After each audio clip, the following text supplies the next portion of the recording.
What is going on, guys? Welcome back to more commentary for you. Wanted to go through the Madden gameplay and real player motion that got released today. I think it's interesting they start this article in saying they had two primary objectives with Madden 19. Number one, player control across the field, and number two, immersive NFL experience from start to finish. It's odd that they say that knowing that there's so many animations in the game. They actually talk about the real player motion again this time, but bring in the implementation of locomotion, which is something we dealt before, but they said this is a rebuilt technology from various EA games and will allow you to have responsiveness and authenticity when controlling your player. They talk about the one cut that we talked about in a past video, but now the strafe burst, which is a defensive counter to the one cut. Essentially, when holding the LT or L2 trigger, you can accelerate out of that strafe with a sprint and then quickly activate an acceleration burst with the right bumper. And if you do it in the same timing window, you can actually have the ability to beat that one cut with an acceleration-based burst tackle, I would assume. That's just a bit much for me, but moving forward, I don't like button mashing, but to move forward, branching special moves, and this is something that gets brought up a lot. You know, you want the ability to transition from one move to another. They're now saying that what they have in place with the locomotion is going to have your best looking highlights ever seen. So it literally says, take your best shot at putting out some of the best highlight videos you've ever seen. I mean, that's, you know, in terms of footwork, that's a pretty lofty expectation people have for the game.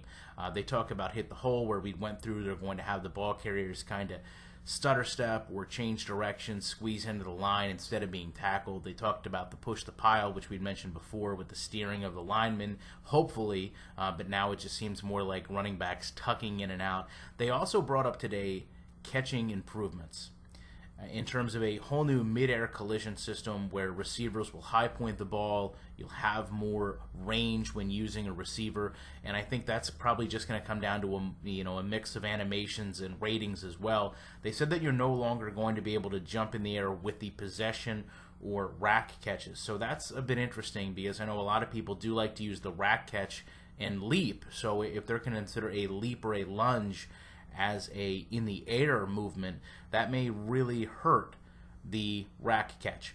Now, with that said, they talk about animation quality, and interesting, you know, animation quality, we talk about player movement, kind of don't seem to go together, but all they say is that they've done a lot of work to making the game look authentic, and it's more than just stick mechanics and player control, but an all-new technology. It goes back to things we've talked about before. They always talk about creating technologies.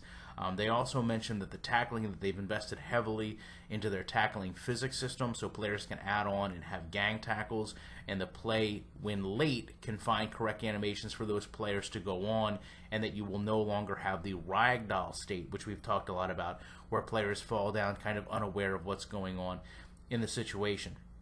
They also talk about signatures. For game immersion only, they've included some signature player movements like quarterback pre-play signatures, user-controlled celebrations. They go in and talk about studying quarterbacks like Aaron Rodgers and his pad height, Patrick Mahomes, and how he's very deliberate with pre-snap adjustments, and how they've actually gotten these behaviors to be reflected in Madden 19 through contextual fidgets, through functional movements, and then obviously the audio. They've went back and apparently recorded some quarterbacks, which it had done before, but from what I had heard, Peyton Manning had been in the game for a very long time, so it's odd that they kind of rekindle that now.